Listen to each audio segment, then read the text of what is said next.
today. Welcome again to the Talking Games podcast. And as usual, I'm here with Ken Wall, but we'll be talking about Assassin's Creed Shadows and everything else. Or by everything else, we mean, gaming news. So that's Remedy, that's EA, Take Two, Nintendo, and whatever other talking points just happens. But this will be predominantly Assassin's Creed and with a hint of Ubisoft. But before we get into any of that, Ken Well, my good friend, it's a pleasure to talk to you again. How's everything going? Yo, Ty, my guy, what up? What up? I'm actually finally decorating my room, like putting some stuff up because I want to start streaming. So, yeah, like for the past few months, like because usually I have my camera up, but my room's not. It's looking real bad. It's looking real janky. Like even when I clean it up, it still looks like trash because there's just a whole bunch of shit just posted up. Okay. So, are you are you looking to? Are you gonna paint the walls as well? Or are we just talking about like designing? Just designing, putting stuff up because I painted the walls 2 years ago. I think it was like about 2 years ago now. It was dark blue. It was bad. It was bad because it was my brother's room before. So I don't know why he wanted it dark blue, but that was terrible for lighting. So I had to switch it up. So that helped a little bit. I got my lights. I just want to come back doing videos. With a bang. I want to come back with my production a lot better. To show that time has passed. Like obviously I know time's passed, like my viewers will know that, but they need to see it. Yeah. And like at least go like show them. I feel like this is my way of showing them respect. Like I just disappeared.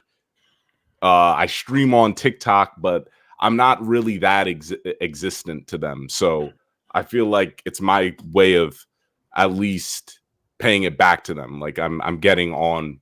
I'm improving. They deserve something better. One of my guys, he has the timing down. Like, he's very consistent with his time when he streams and goes on podcasts. And I told him that your next step, though, is to actually show like some level of respect, something that you're doing, which is you need to level up your mic. Number one, you need to like get some lights in the background. You need to show them that you're growing. And I think once you do that, they'll feel more invested in the channel. Yeah. Once they see you pulling money back in, because every single time like your mic is garbage, your camera sucks, everything you showing is like on 4080p. Like listen, they're there for the content, they're there for your words, so that's all that matters. But a little bit here and there it wouldn't go. It wouldn't hurt the channel. It would make it better, bro. Yeah. So yeah, I feel you on that. Anyways, any games you're playing? Anything interesting? So besides Assassin's Creed, I finished Split Fiction Friday night. Nice. It was phenomenal. It's my game of the year for sure. Like I heard good things about the ending. Oh yeah, the ending's great. To me, there's another level that is better than the ending. Okay. But how people were talking about it, because my guy Skill Up, when I watched his review, he was like, yeah, the ending is awesome. And there was no cap about that at all. But I had that wasn't my favorite level. I'll just say that. I don't want to spoil anything. It wasn't my favorite level. But the ending it's very, I don't know how they did it on a technical level. I'll just say that. Like, it's so dope. I don't know if we doing spoilers here, so that's the reason why I want. I gotta play the game myself. Yeah. Because there's someone who's telling me, yeah, we got to get to it. So I'll probably get to it around April or so. But for now, I'm just it's just it's a must. I'll say this one, out of all the games to play this year, this is one you shouldn't miss on. You shouldn't miss on. But then, I mean, we can jump straight to EA then, and because I do have a publisher question that kind of encompasses Ubisoft as well. That I think is very important.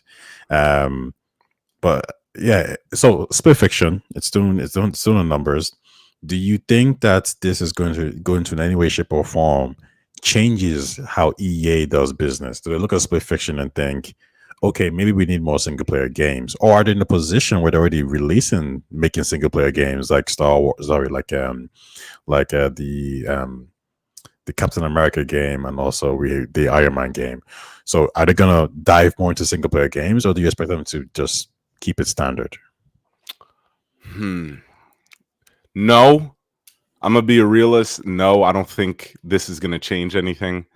Yes, Split Fiction is selling well, but it's not it's not up there. You know what I mean? It's not up there with the big dogs. Like if you compare it to like an Elden Ring, it's not on that level. Split Fiction, it's selling great, but there's levels to this. So I don't think it's enough to go have EA have meetings going like, yo, we need more single player games.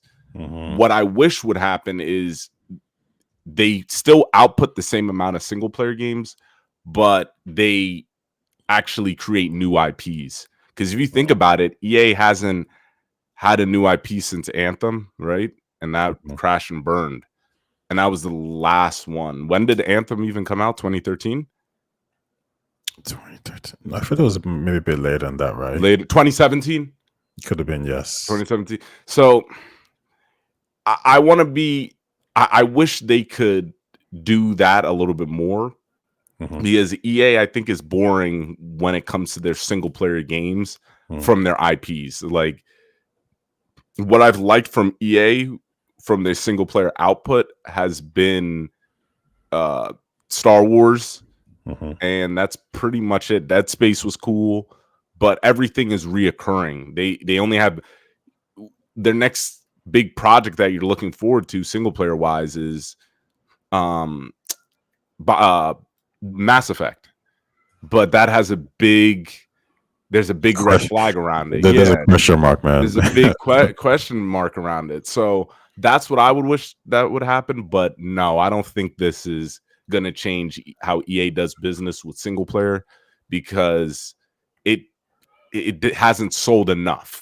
It's not. I think they're in a situation even where, because if we're gonna praise single player games like Split Fiction, we gotta also look at the other single player game like Dragon Age, which they said completely bombed. Yeah. So you're actually right in the sense that like it ain't gonna change nothing. Like they're like, listen, we have a successful one, we have a shit one.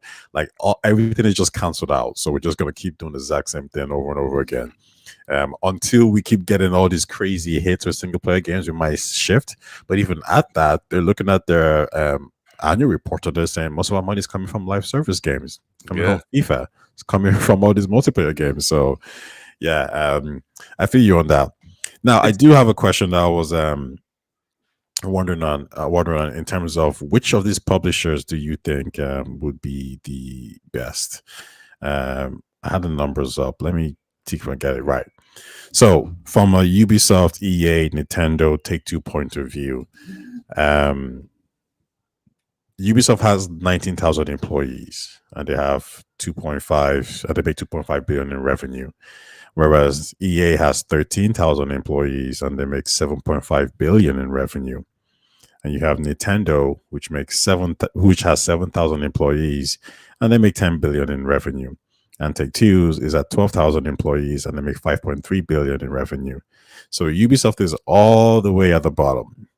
But among those other three, EA, Nintendo, and Take-Two, which one do you which out of those three, if you were the CEO, would you like to inherit?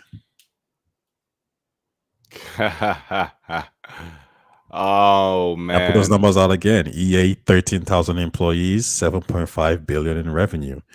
Nintendo 7,000 employees, 10 billion in revenue, and Take-Two 12,000 employees, 5.3 billion in revenue. Because right now it looks like Take-Two, from a revenue perspective, Take-Two's at the bottom, but we know that's going to change when GTA comes through, right? So the reason I'm going EA has a lot of givens. They have both basketball, football and soccer. The way I say, yeah. So they have football and soccer. So that's easy. They have the number one sports game in America and the number one sport in the world. So I just need to make sure that's going while we get I could just create a few single player games once in a while. You know what I mean? I Yeah. think it's obviously it's not easy, but I feel like it's a little bit easier. Like you got a lot of givens that a huge customer base is going to do really good. And I would find it hard to mess up because I'm inheriting it. So I'm like, yo, I come in, I'm like, whatever y'all are doing, keep doing it. I'm just going to observe for the first few years and try and see if we could do it better. Like I don't have to really prove myself in the beginning. Like Take-Two, to me, that's so much pressure, bro, because you got to handle Rockstar and they don't take shit from you. I don't even know what that relationship is like because it definitely feels like Take-Two's like, yo, let me see some GTA 6. They probably like, nah. Like, we'll show you when it's ready. Like, you're not running the show here. So I feel like it would be hard to manage that. And Take-Two, you still got to be careful with your losses because GTA 6 doesn't come around often. But you do, I get it, you have 2K, but still, 2K is, I don't know how well that does overseas, but it's not of the magnitude of FIFA. And you don't have a football game, so there's less givens. Like also, they ended Sims, but yeah, EA I just feel like is in a very good position. Oh, also they have Battlefield. They got a shooter it's consistent enough. Battlefield's consistent enough. It's very diverse because they're also in the mobile space. So yeah, they're doing well. Oh yeah. But yo, listen, let's jump to the main topics of the show, and we'll start first with Remedy, right? Firebreak has been announced by Remedy, and this is the first step into a multiplayer kind of game, right? So my first question is: Remedy is primarily known for storytelling. Do you think that will be incorporated into Firebreak in any way, shape, or form? That's number one. And number two, do you think Remedy is going to put their own spin on live service games? So we saw Sony try to do that with Concord, and it was just pretty much your typical live service shooter game. There was no mix, there was nothing new, there was nothing innovative, and that's probably why it crashed. So does Remedy have to do something new and different, aka implement their story to make it good? And do gamers even want that, a story-based live service game? And two, do they need to create something innovative from a creative point of view, maybe a new way of shooting, powers, fighting, etc., etc.? What are your thoughts? I actually don't think it's gonna have story. So I'm watching the trailer right now again. I think what Remedy is trying to sell you on, and this is what I was surprised about it when watching both the trailers, was this doesn't seem like the typical, we're giving a single player studio a multiplayer game. This doesn't seem incompetent. This looks fun. This looks like they know what players want to, how players want to play when it comes to a multiplayer game, which is we want to give a fun gameplay and put it in our world. I think if they try and tell a story, you don't want to do that because it's hard to do both when you're starting off. It's just hard to do both. You want to get a solid game that people want to play, then you want to do that. And from the trailer, it looks like that. I think it looks a lot of fun. Like I was worried because when I first saw the trailer when they released it, I forget, last year, I was like when trailer first started off, I was like, what are these weapons? Like, what the fuck is it? What are we, World War I? But then it got crazier. And like the movement, you started flying around. So when it comes to Remedy, that I've learned is they're very versatile with their gameplay. And their versatility is what I think is what they're gonna lean on, because Control plays, it's one of the most unique games because how well it plays. And I think that's what they're going for. So I believe in this game. I'm definitely checking this out. I think this looks really fun. I think they'll nail it. Yeah, I have it playing on the screen, and I think my issue with this game I've always had is I'm not too sure what kind of game it is. Is it Mm-hmm. multiplayer? Is it co-op? Is it like something similar to Redfall? I'm really confused. Like I'm looking at the gameplay right now. Do we have special abilities like control, or do we just have special guns? I don't know what to say. Yeah, I I haven't feel seen that. anything to. That's fair. That's definitely fair. Um, It but seems like a Left 4 Dead. okay, Left 4 Dead, and okay, you know what? I'm seeing large monsters. That's something. Mm-hmm. That's something they can work with. Yeah. But I have a separate question then.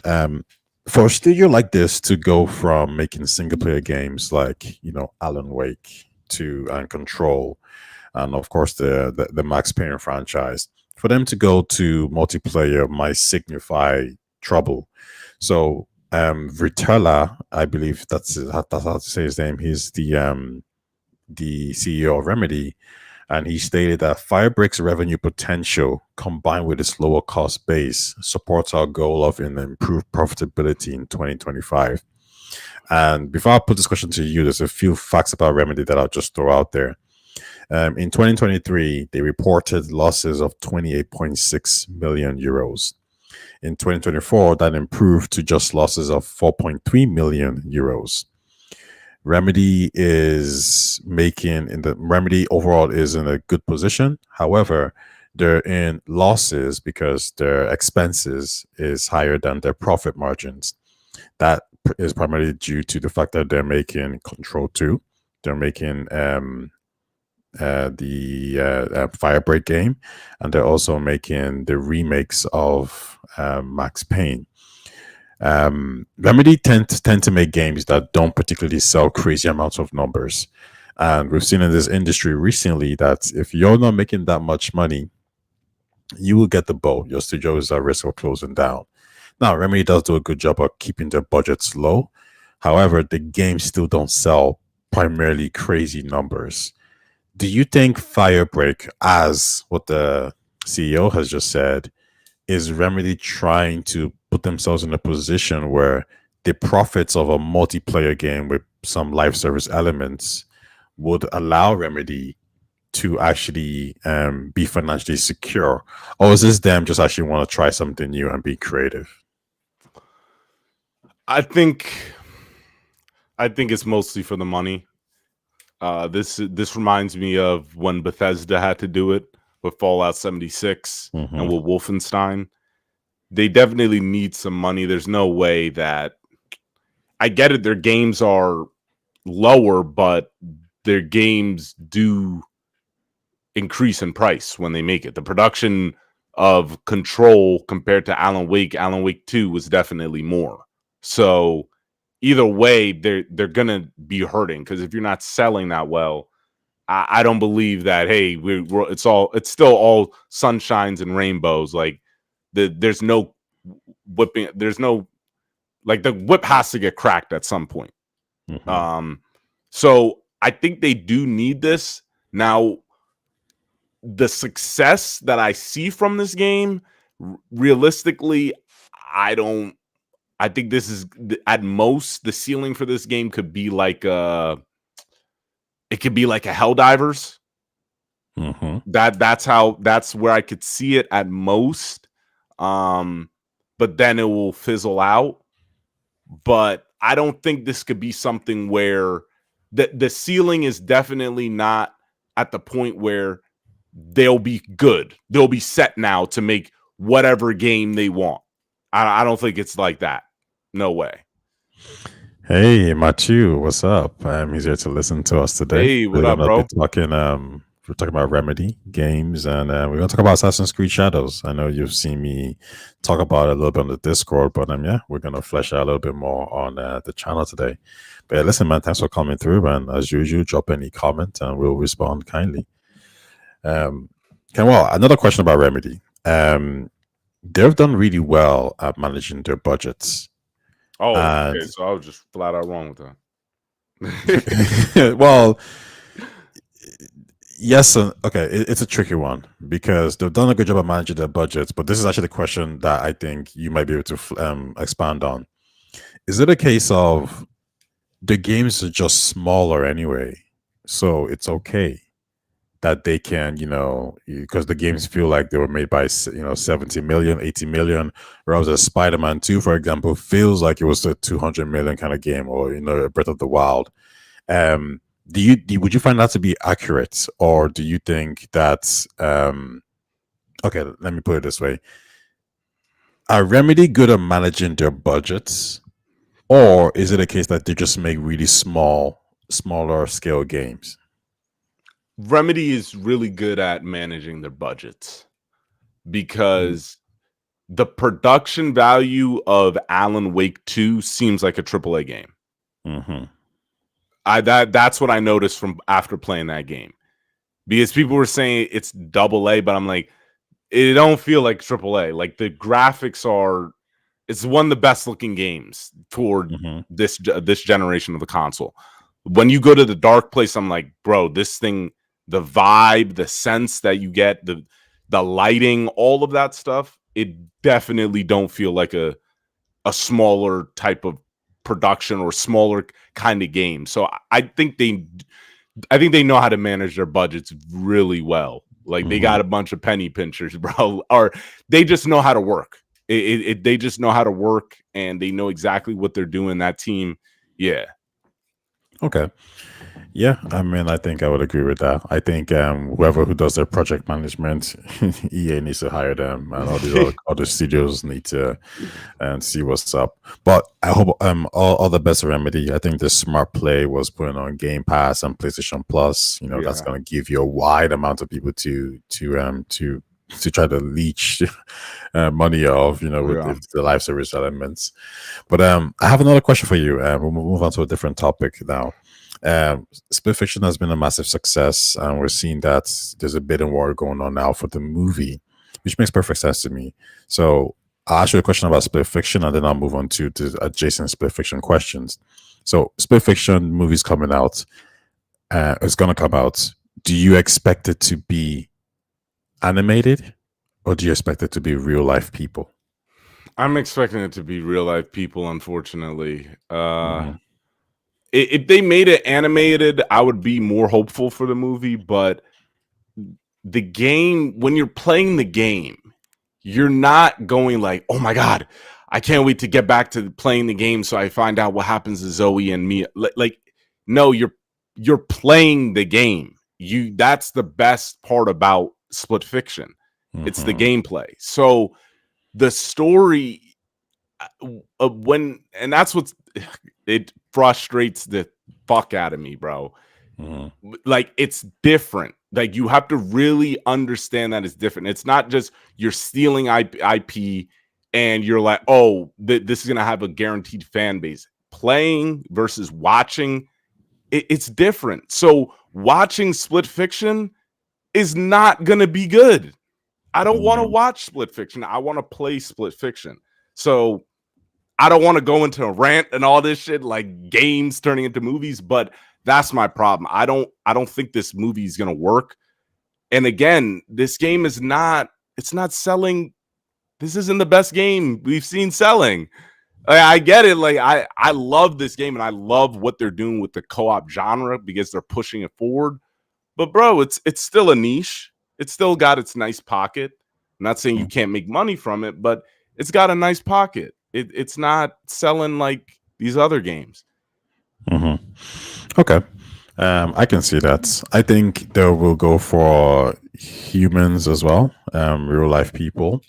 And the question that pops in my mind is, who do we think are going to play these characters? Right? Zendaya and Sydney Sweeney. Yeah, listen. I didn't think about Sweeney, but now that you've said it, I can't get out of my head.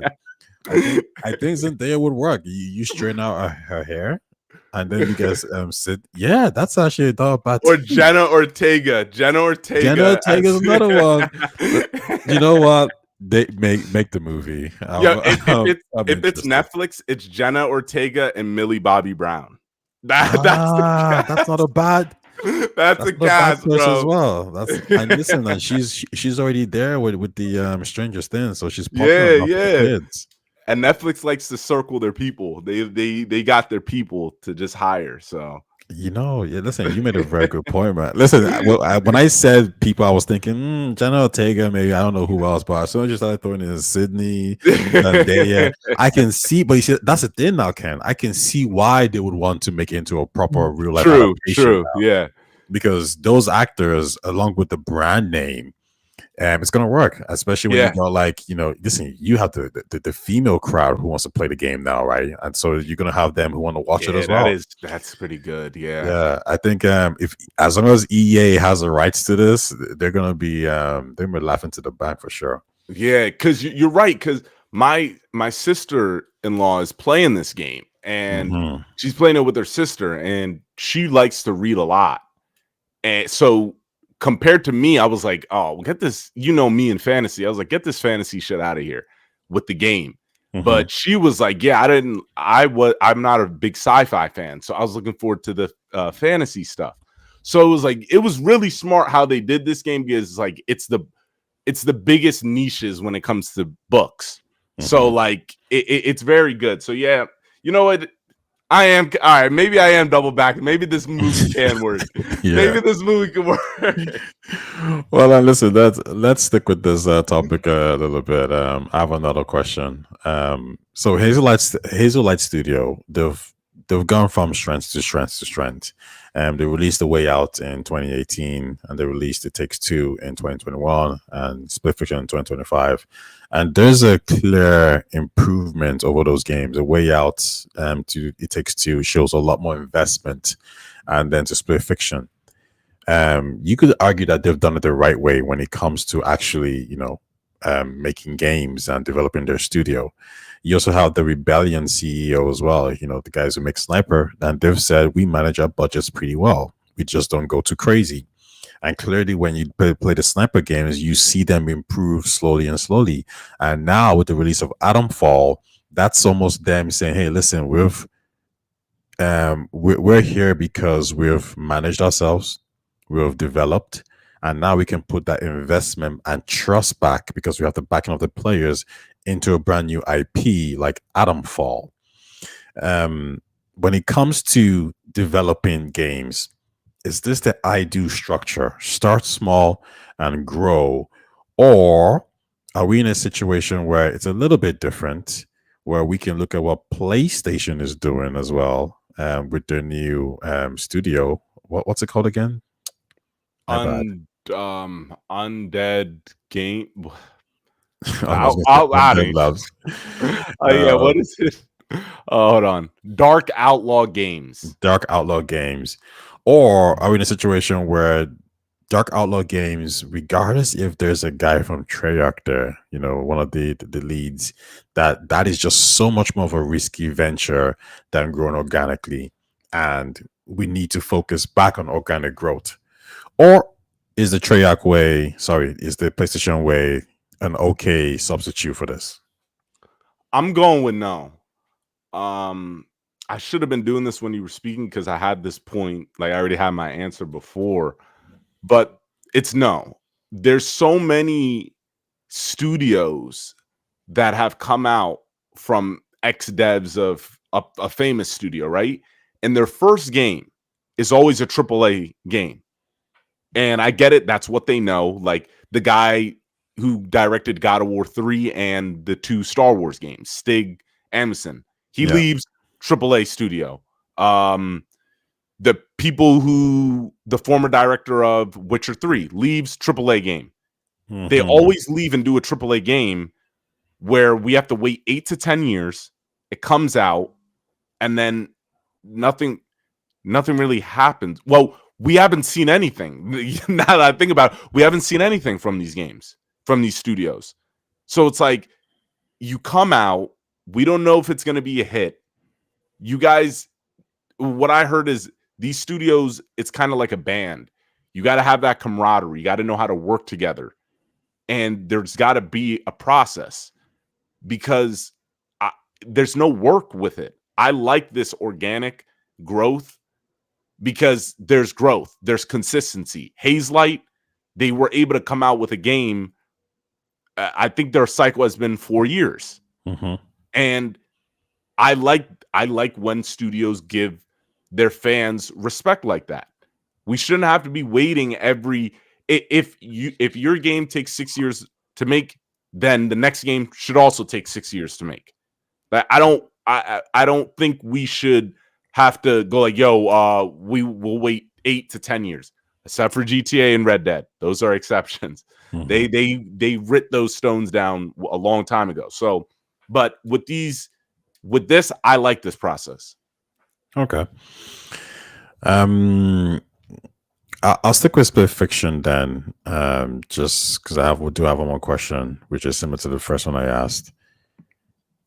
The sales success of Split Fiction and It Takes Two, it might not have maybe a crazy effect on EA, but do you expect a lot more potential copycats? And I don't mean that in a negative way. I just mean people who are looking to make these kind of co-op games. So there's a few top quality games that comes to mind. Some of them have influenced things, some of them haven't. So I just want to get your gauge on what you think could happen here.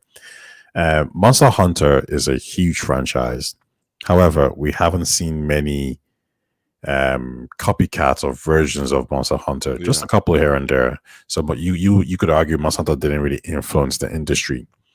Pokemon is another example that's similar to Monster Hunter. Now, we've had a good few versions, but they haven't been that good in terms of copycats or similar games. So Pokemon, I wouldn't say has influenced the industry in the same way Halo and Call of Duty did. So those are two games that have done extremely well and haven't done much. But then we also have a game like Metaphor or Persona. I don't think it's influenced the industry that much. Persona to an extent. I think Fire Emblem took some elements from it, but nothing too crazy, nothing, game industry shattering. But we did have Elden Ring and Souls-like games, which basically started to influence developers to make games a little bit more difficult. That seemed to have, calmed down a little bit, but that's probably the biggest influence. Based on that information, do you think we're in a situation where we're going to see more developers and publishers try to go for that co-op feeling, or are they looking at Split Fiction and It Takes Two as a separate, lightning in the bottle situation, and they don't need to chase this trend? This is a hard question because I'm biased. I would love to see more copycats, but you're right. Monster Hunter is a popular game. But actually, you know what?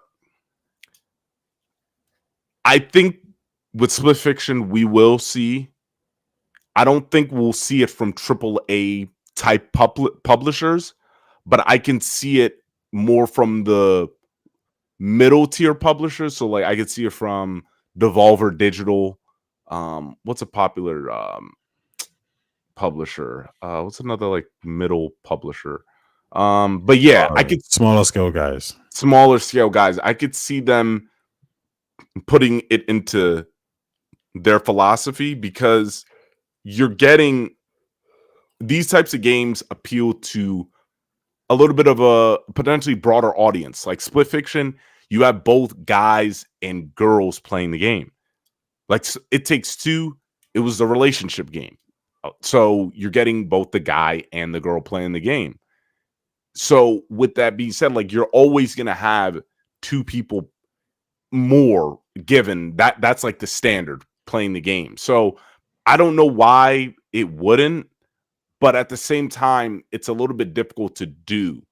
Like with their games are a little bit similar to Nintendo games like Mario.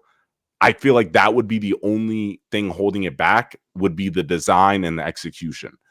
But I do think Split Fiction will see more games that are like it after this. Okay. I would say if Ubisoft wasn't in so much trouble, you would have seen them green it like 4 Split Fiction kind of games. One like those guys, they just follow trends for sure. Yeah. Oh my god. Good old Ubisoft, man. Oh shit, Ty. Can you hear me? Yeah, I can hear you. Oh, okay, my signal went off. And Okay. which is Assassin's Creed Shadows. Yes, got it. Let's get it. So first of all, maybe we should. There's maybe a few points to talk about. I'm on the Ghost of Tsushima subreddit page, and one of the guys made a comment saying that this subreddit is usually cool, so I'm very disappointed to have to reiterate this. And basically, he's saying that you can like Shadows and you can like Ghost of Tsushima, and that's perfectly fine. We don't need to shit on each other, Yeah. which kind of speaks to a wider discussion that's happened with Shadows, that it's been shut on by pretty much these specific group of people who have found reasons to hate the game and nitpick. And it's quite unfortunate, just simply because I think we've gone from talking about games to talking about how people feel, their politics towards games. But in terms of, let's say, vitriol or negativity, would you rank Shadows in the top 3 or top 5 of games that you think has gone bad? Obviously, we know Veilguard is there, but are there any other games that you think has had it worse than Shadows, or is Shadows, pushed back a lot tamer than most other games? It's so hard with Ubisoft, man, because knowing all their game releases, goddamn, this is difficult. I got to think on this. Hold on 1 second. Because I'm thinking about it, because there's a few, the Last of Us 2 happened. Yeah, the pushback. I remember the push. I mean, what was that? The game, not Concord is another one that kind of pushback. Then we had Dustborn as well. That was there. See, so pushback. You're talking specifically about them calling this game a DI game, that type of stuff. Well, anything really, like just pushback, negativity. So, yes, I do think this game had a lot of battles it was fighting. It was fighting Ghost of Tsushima. It was fighting the DI stuff. It was fighting the fact that Ubisoft, people hate Ubisoft as well. Yeah, people hate Ubisoft.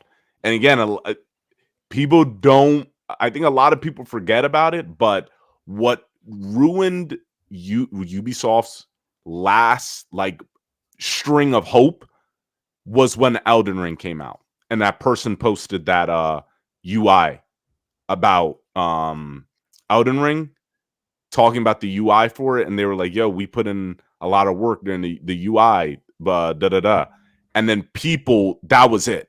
That was it. You had the hardcore fanboys from Dark Souls games just roasting Ubisoft. They had the memes of if Elden Ring was made by Ubisoft developers.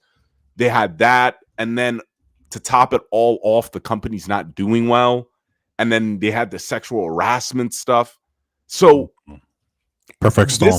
It's a perfect storm for them. And you can't say they didn't get what they deserve, because they just did a bunch of clueless mismanagement stuff. So regardless, yes, this game is one of those that's getting a bad rap, because if you like the last 3 Assassin's Creed games, then you're going to really like this game. Mm-hmm. I'm going to stay that before we start talking about our thoughts. Okay. Well, then let's get right into the thoughts then. So first of all, early impressions. What do you think of the game's depiction of 16th century Japan during the Sengoku period? Does it live up to the hype of being the setting the fans wanted? And in comparison to other games like, let's say, Ghost of Tsushima, right? Or let's say even other Ubisoft games that depicted the United States, Egypt, Greece, do you think the depiction of Ubisoft's Japan is, one, the best in the Assassin's Creed franchise, and two, the best in general in video games? Oh, so no. The Sengoku, I totally forgot that it was set in the Sengoku period. Because right now I just finished the part where now we healed up, but now I'm just like exploring. I'm getting my checkpoints. This is what I usually do. This is my flow when it comes to Assassin's Creed games. As soon as I'm free, I'm gonna try and over level the shit out of my character. So that's what I'm doing right now. And just like walking around from town to town, one thing I noticed the difference of course, we got to compare Ghost of Tsushima. Is Ghost of Tsushima when you're just traveling across the world, it felt more realistic when it came to the war setting. It felt like this place was war torn, and you had small villages that were posted up like in the cut, like very secluded. Then you, of course, had the Mongols just scouting. They would just be posted up. You'd see campfires. You would see them all about. But most importantly, I liked what they did with the villages in Ghost of Tsushima because they just weren't out in the open like that. They were always buried deep. And this game, again, it's a common theme with Ubisoft games. I think their tone, they don't know how to find the right tone when it comes to these games. Like Valhalla, it's very like hopeful, optimistic, but they want you to play as what they're going for is like this hardcore, vicious Viking.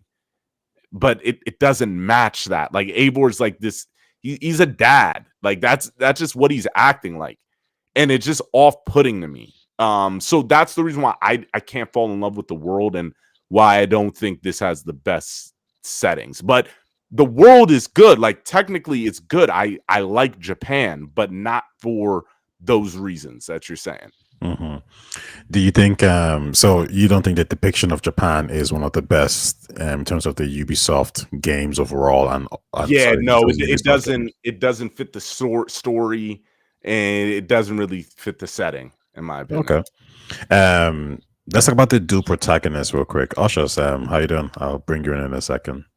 I'm asking Kenwell on his Assassin's Creed thoughts. The use of Yasuke and the use of Naue in the game, do you think it brings something new to the Assassin's Creed franchise? And do you think Ubisoft, at least so far from what you've experienced, do you think they've executed it well? I can't comment on that because I didn't get that far yet. So I haven't switched back to Yasuke since the beginning of the game. Have you gotten to Yasuke? No, he's really far in, man. Yeah, they always do really that. They far. always do that. Like I heard he's like an hour to 2 hours in the game. Nah, he's way What? further than that, bro. No, what? They've and also because when you're playing as Naue, if you want to do side missions, which you can, like it's just gonna delay your use of Yasuke even more. So what? Oh my god! Then I should just play the main story then until I get to. Yeah, but the idea though of having another character who can who's combat focused and one who's stealth focused, do you think that was a wise choice by Ubisoft, or do you think overall they should have just stuck with one archetype? I think they should have stuck with one archetype. I have to go with what I heard about Yasuke, and that is he's not fun to explore with. He's only good when it comes to the main story. Like those missions, that's the time you want to use him because you know you're just going to be getting into some combat. But when you're exploring the world, doing most of the side activities and stuff, they said Naue is way better because you just want to move. And movement, as I said before, movement and exploration go hand in hand. So I feel like I didn't like how strict they were with the trade-offs. I would have just preferred one character. Okay. Ushers, how you doing? Good, man. Can you hear me clearly? Yeah, I can hear you. You're an Assassin's Creed fan. You've been playing the game for years now. Have you managed to Yeah. play Assassin's Creed Shadows yet? Oh, am I Assassin's Creed fan? I thought I was a tourist. Well, I believe you're a tourist. I honestly think you're a tourist. When you told me No, no, you like have all the no. games, I was like, what a dirty liar. You ain't got shit.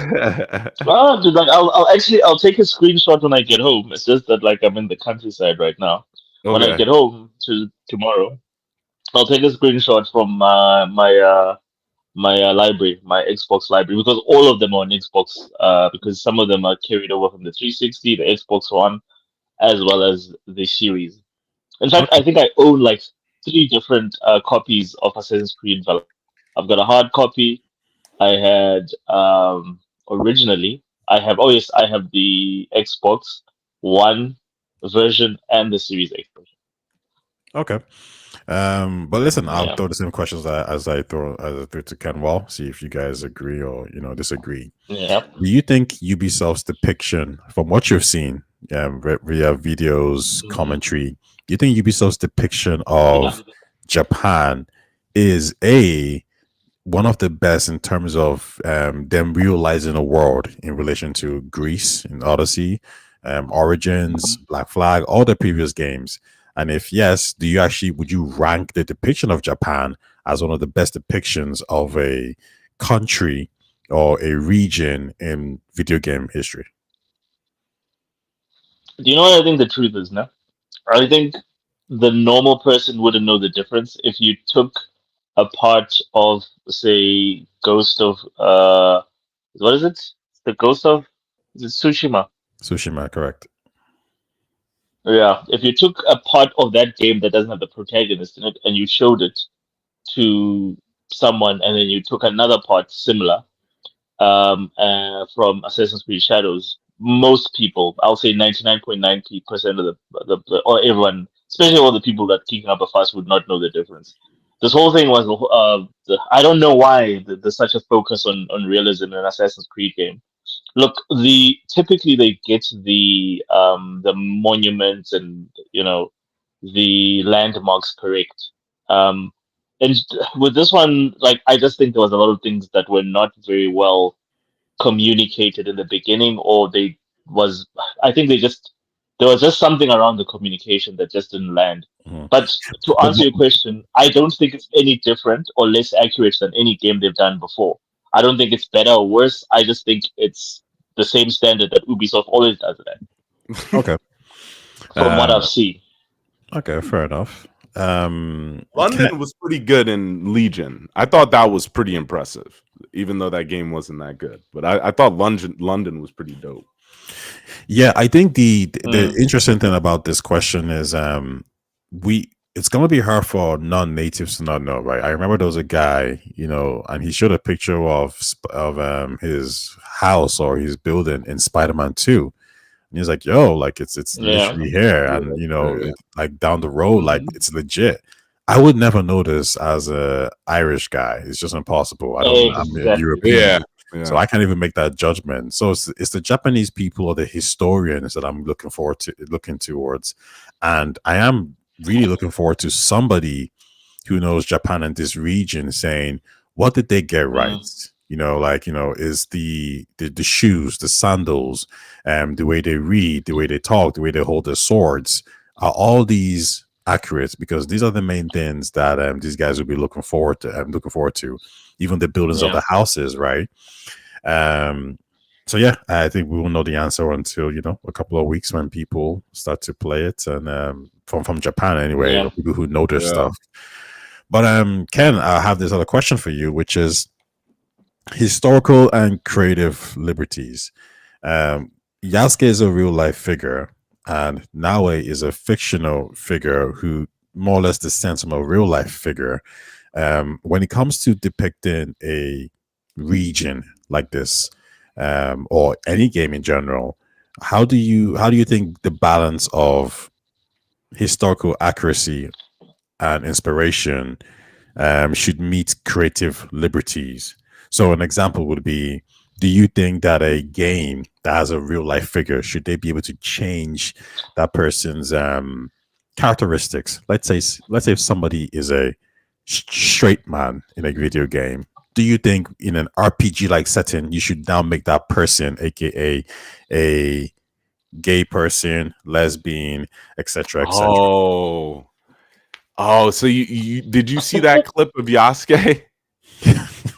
Yeah, Yeah, I that's saw what that I know. too. I mean, Yeah, we don't know if he was into that, but yeah, this I disagree with. Like, you shouldn't be doing that. I think that's a little bit too far um, to do it. I don't want to like you're kind like, of oh, going like, I'm oh, glad my camera because his isn't on. yeah, because his there's not a lot of history on Yasuke. We can do this. What if he was someone who got with dudes? It's like, nah, don't do that bullshit. Like, don't come on, bro. Especially because he's black. Like, I'm gonna keep it a buck. Like, don't do that. Like, I find it like, come on, bro. You're always trying to do something with a black guy, and this Agreed. is it's just like, nah, dog. Don't. I see what you were doing. I found it a little disrespectful because he's a historical figure, and y'all wouldn't do that with most of y'all. Like, I don't think was Eivor. I think Eivor could have been gay, right? No, Ava was creative. I Ava don't was think a so. Ava was a creative character. But did he Right. have a gay Yeah, but romance? did he? Yeah, could he have He been did, gay? yeah. He did, yeah. Okay, okay, all right. So, Did but he? yeah, Okay, I was not aware of that. still, I didn't like. I don't think they should do that in terms Yeah. of the creative. I mean, creative Ubisoft has gone some because people have mentioned as well, like, the Vikings weren't like this. I guess the interesting thing would have been like, in Assassin's Creed Origins, it probably would have been a bit more taboo, maybe because maybe that region would have been like, what the hell is this? But Mhm. you never know.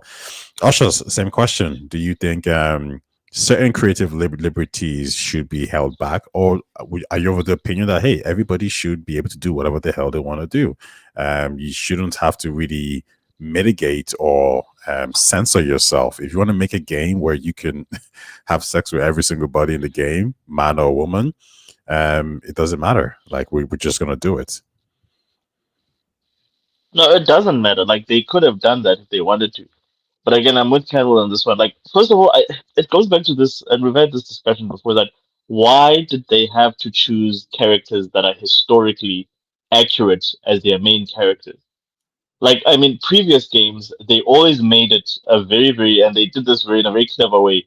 You always played characters that were completely fictional. Yes, you had historical characters in the story that they sprinkled in, but then you can like keep those characters intact as they were historically and still do your own thing. You can have Leonardo da Vinci in Assassin's Creed 2, but it doesn't interfere with what's the dude's name? Um the main character, I'm forgetting his name now. Del Ezio. Toro. Uh, Ezio, yes, it doesn't interfere with Ezio's beginning to end story. This whole like everything that they did with this game, in my opinion, creatively, again, it was a whole bunch of people that I really think that, and that's the issue that I have with Ubisoft. I think Ubisoft really suffers when it comes to narrative directors. For some reason, they decided to choose just when they were doing Japan to choose characters that were actual characters to make them part of the story. And to me, I think that's where all their problems actually stem from that, including this. If they had some unknown, and there's an interesting fact about Japan, and boy, so some guy on guy action. But if they had chosen just random people or characters that they made up that happen to run into a Yasuke, like in many other Japanese game where you do run into Yasuke or any other historical like Nobunaga, any other historical character, they are side characters. You don't really affect their arcs really, aside from progressing the story. Like in Japanese culture, coming back to your point, in Japanese culture, a lot of the times, like if you go back to that period specifically, seen so many documentaries that talk about the fact that men actually preferred a lot of the time, not too dissimilar to Spartans, the company of other men in that sense that like they actually, to a point that a lot of people would insinuate that those relationships were very sus in the sense that they bordered on being more romantic, where a man would choose to go, spend time with his friends or not sleep over, but like, you know what I mean, than be with his, wife, or the wife that he was given. So that was the thing in Japan in that culture. It was not taboo. It was a thing that they did. However, if you're going to use historically accurate characters, then at least have some sort of like, well, it did happen, something that links to that. Now it just seems like they were just doing this for woke points, which again, if they could motivate using and it is proven historically, if they used historical fact to try to motivate for that, I don't think anyone would have a problem with it, especially if they're using completely fictional characters. I think it's about levels. I think there's always going to be pushback by default because it's Ubisoft. No matter what they did, they could have taken out all these problems. So the first issue was it's Ubisoft. The second issue was once they decided to use a real life person. This is actually a non-story using a real life person. I don't think Assassin's Creed fans, at least the ones I've spoken to, really care about this. It kind of changes the lore a little bit, but nothing too drastic because all the Assassin's Creed historical figures exist in the world anyway, and they have the lore. So Da Vinci is in Assassin's Creed universe, and he has created things. The Ubisoft has taken liberties with him. So with them dealing with Yasuke as well, it's pretty much the exact same thing. There's no particular No, but it's here. not. It's not though. My point is, like, he's not a protagonist. He helps the protagonist with inventions that we know Leonardo da Vinci made. That's all he does. But No, like no, no, here, no. you are Leonardo now was part saying of. this guy. Well, they're saying Yeah. that Leonardo was part of the Assassin's Creed. It's part of the group, right? And then there's also the shaping of what's the guy's name? Crap, can't remember his name now. A guy who was depicted as an asshole, a bad guy, but he wasn't. Even the Pope was depicted But as he's somebody not a who's. protagonist. Yeah, but that doesn't matter though because I'm talking about the universe. So what I'm But saying is like like no, if you were but to write the if you were to write distinction an there. Assassin's Creed book, if you were to write an Assassin's Creed book right now, Ezio would be in that book. Yeah. And Leonardo would be in that book, and he would be doing Mhm. things that the real Leonardo never did. If you wrote an Assassin's Creed book right now, Yasuke would be in that book, and he would be doing things that the real life Yasuke never did. So I'm saying that like if it's a book, you wouldn't know the difference. But it's not a book. It's a game, and it's a game where in precedent they've never done this. And then again, it can go back to that that debate we had about, well, they always do new things. And again, if that's, I suppose it's just different perspective. I just feel that if they just stuck to the formula in terms of that and not used a real life character as the main protagonist, I that's why I don't believe it's like for like, because this is the only time they've ever had this much backlash against just the main character. No, Like because never before we in all any know. other game. Go on, Ken. Go on. I do think, to me, there's a little bit of a layer of that. Not no homophobe. It's just when you do Yasuke, a black man, like historical figures, you guys don't normally, we don't get treated the same respect. So it's a lot more loaded. Like, I just think it's first of all, I agree more with what Aushus is saying. I think that creative freedom fits. Like Leonardo da Vinci, yes, okay, he was considered to be part of the Assassin's Creed, but he's not the main protagonist. Like this case, he's the main protagonist, and to a degree, you're following Yasuke's journey. And now that, like, it's completely fabricated to the point where it's unbelievable. Where I get it. Of course, Leonardo da Vinci there weren't assassins. He wasn't helping assassins, but he at least was. There's a gray area. It was like, oh, well, that could be possible. And I'm not saying, it's not saying that it's not, but I just feel like this was a way more loaded, terrible decision that they usually don't do. I think this was very off. Agreed. I think as time goes on, we're going to see changes happen, and we're already been seeing that with Ubisoft, where they decided to do things with Eivor, decided to do things with even Assassin's Creed Origins, they decided to do things with Assassin's Creed Valhalla as well, and all these changes have been happening. So, did we expect something like? I think the question is this year: when Origins came out, was there ever a possibility that Ubisoft might decide to have a protagonist who's actually real? And the answer to me is it was always a possibility. As soon as they started doing RPG stuff, as soon as they started including historical figures, even now, for example, right? I haven't confirmed this. I actually need to double check. I've heard this a few times, but her mother is a historical real life figure from Japan. Now is invented, but they're saying that she's the daughter of somebody who's real in Japan. Like all these things right here is Ubisoft playing with historical accuracy in general. So the idea of them saying like you can play as a real life person isn't so far fetched. I don't know how we can say it's the most drastic thing to happen in Assassin's Creed. It really isn't. I would even argue because remember, if you can say Leonardo was part of the Assassin's Creed Order, but and you can say Yasuke was part of the Assassin's Creed Order as well. The only complaint here then is, well, why am I playing as him? But who cares if you're playing as him? Because he's part of that order. Leonardo da Vinci could be part of that order as well. No, He's part of that whoa. order. You could use him as a main character. That wouldn't change anything in the actual lore story. But I think it changes everything. Like a supporting character, like this is like in any book or a movie. You've got the point of view character, and you've got the supporting characters. The point of view's character's influence on the universe is just exponentially more important because this is like how we see the world than a side character. And an interesting fact about Leonardo, and there was even a series about it. He was part of several, or he was speculated or rumored to be part of very different cults. Like, for instance, the one originating from the Sumerians, I believe, or somewhere with the thing with the lady holding two. I think it's like either like two goats or sheep or something like that. There was a series, an entire series made a couple of years ago, I think around 2015, revolving around Leonardo and being part of a sacred sect.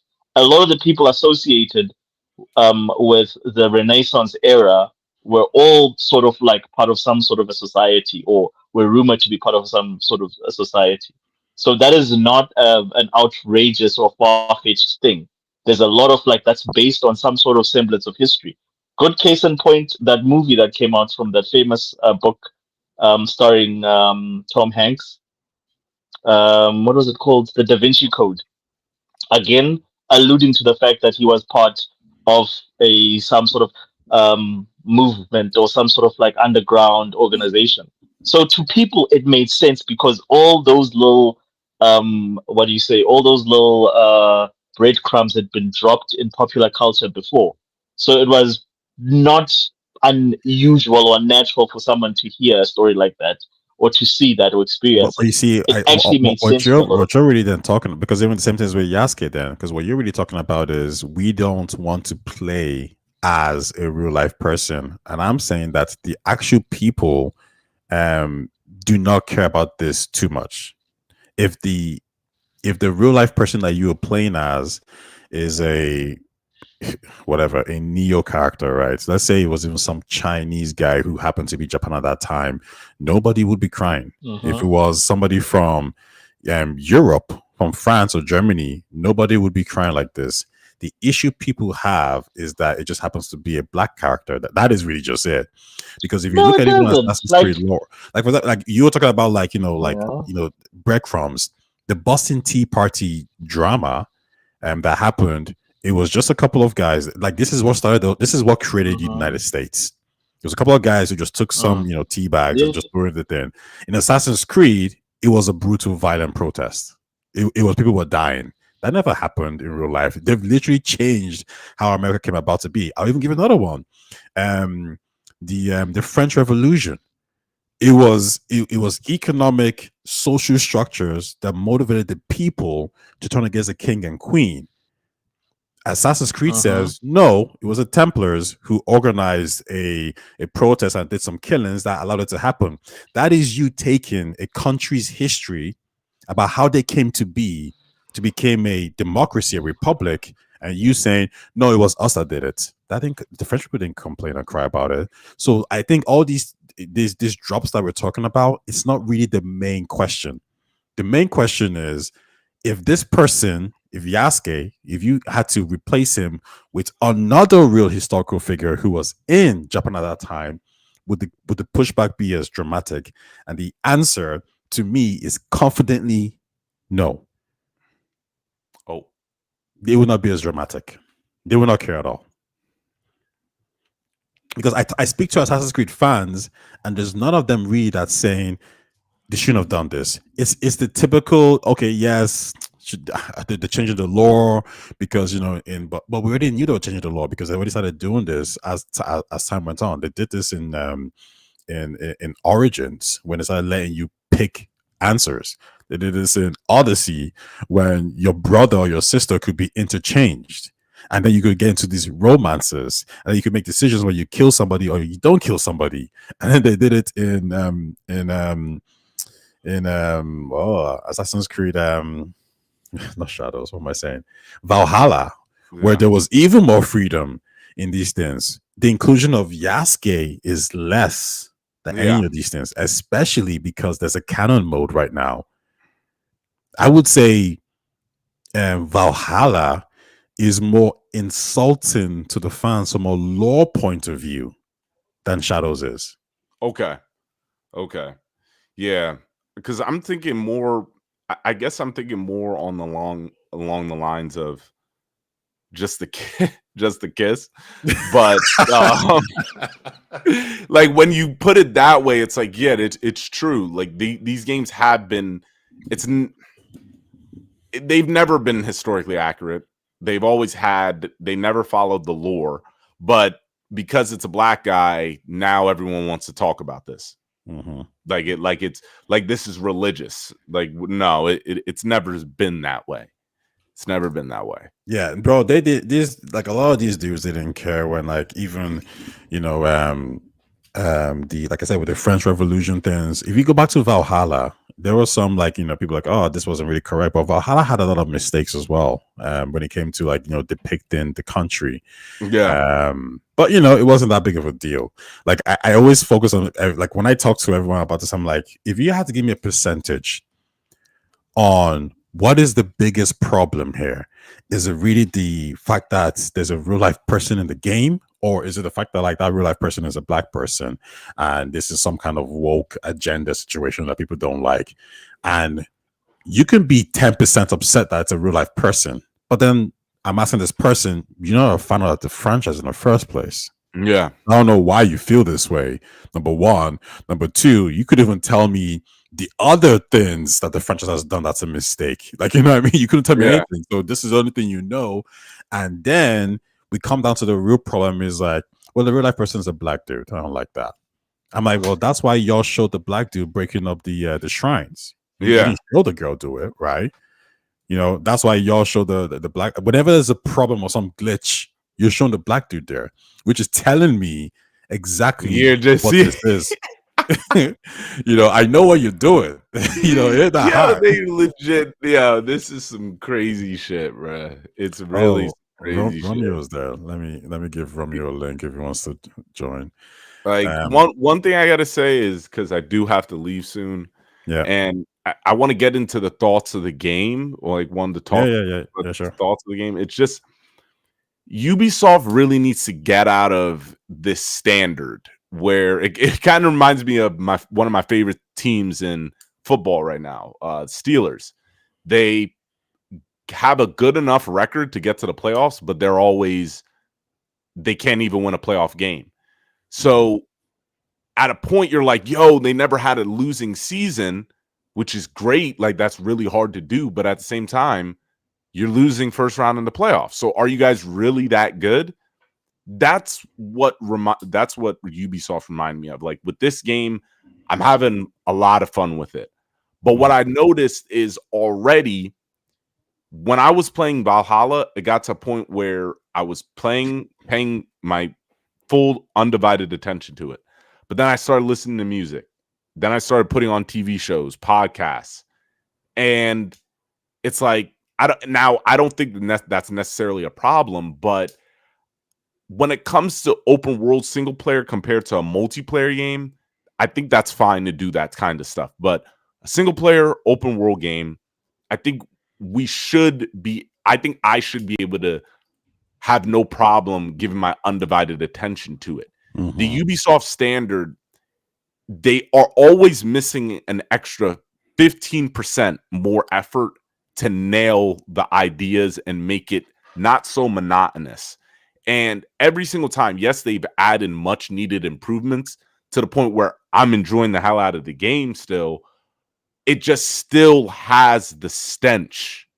The stench just does not go away with these games. And I realized where I think I'm at the point, if they continue this path where there's no assassins, it's these big games, I'm all maxed out of that gameplay. I think it's gonna go I think it's gonna go downhill drastically after Valhalla after this game. Well, then, do you think that not Shadow? Sorry. Do you think that that Mirage is going to be the way forward, and is a better game than Shadows? No. At the same time, I don't, because my problem with Mirage is that Ubisoft it's the Ubisoft standard. They're okay with the game being that way, but us consumers, we all know that's not good enough. Ubisoft doesn't improve the stealth. It doesn't improve the combat all that much. Like this game, I still feel like the AI and the combat is just so easy and dumb as the other games. Like again, Ubisoft, my fun with Ubisoft games is a different kind of fun when I go into other open world games. So I'm fine with that. But when I'm actually looking at it, paying attention, I'm like, yo, this isn't up to snuff with a lot of other games that have way better combat. So it goes back to, for me, it's Ubisoft. They got to look within themselves and actually look at the gameplay design for a lot of their games and see why it's not working. Because I don't know. Like after this, I'm like, where does Assassin's Creed go? For me, I think they would need a reboot. I'm fine with them doing a whole reboot for this franchise because, the stories with these games are fucking bad. I don't pay attention to any. I'm already skipping cutscenes because I just don't care about the story anymore. There's no more assassins, which I find very weird at this point. I'm like, I stuck around for Assassin's Creed Origins, Odyssey, Valhalla. I'm like, yo, what is going on now? Like, why is it called Assassin's Creed? Why am I paying attention to these characters? It's like, I'm not really like the assassins, the lore behind it, the suits. That is what's cool. That's the avatar you're playing as. Like, every game has that when it comes to an open world. This game is like you're playing as a normal like human. That's what you're telling me. That's just my thoughts. I don't know. Maybe I'm just ranting at this point. Does that make don't like the game? No, I don't like the game. I'm wow. trying to go back and forth. I like the game, but I just don't see. You don't see where it goes from here. The stench. Yeah, I don't see where it goes from here. I don't see where Assassin's Creed goes. Do you think they need to look at Mirage and the way Mirage was structured, take the good bits from Shadows and put it into like a Mirage game and probably just get off the RPG focus? Like, is that what you would prefer? Yeah. I think they need to look at games. They need to look closely at games that match them, like the open world that matches them. I think Ghost of Tsushima, of course, because it took the formula. I would say Cyberpunk with how they lay out the quests, how they make the world and its activities. follow that because it all feels like you're part of the story still. With Ubisoft, because how big the map is, it just doesn't come across. Like a lot of people that I've seen, it's the story. We're all saying the same thing. Like the story, you're just not following along. So that's what makes me, when I go out in the open world, I don't really care about the side stories because it doesn't it doesn't really match the same tone of what's going on. I get it, it's side story, but it just seems so completely outplaced when it comes to these games. So it's just the Ubisoft standard I have a problem with. It always seeps in every game of theirs. Okay. That's an interesting take. I'm interested to know if your take changes as you keep playing the more Shadows. I play it, Yeah. So hello, I'm going to jump in a little bit. So I admittedly have not played Shadows yet. I want to.